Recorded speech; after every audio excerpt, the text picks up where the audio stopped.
Hello everyone, I hope you are doing great. Now, some of you may ask how we can create a file in our Git folder.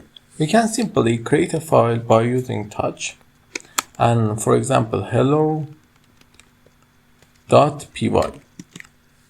By this way we create a file in our folder that name hello.py, that means it's for Python.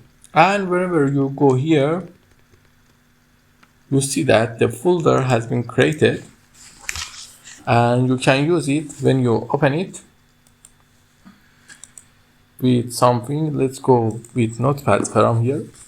You see it's empty and it don't have anything in it, but we create the file by using this hello.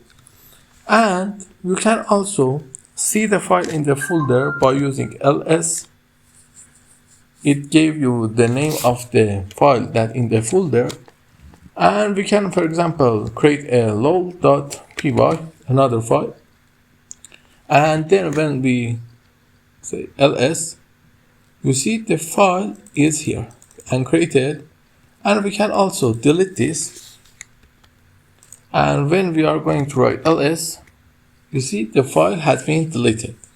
So we can delete and create a file using git and this comment. Okay, if you like this course, don't forget to like and subscribe and ask me if you need anything in the comments. I will answer you.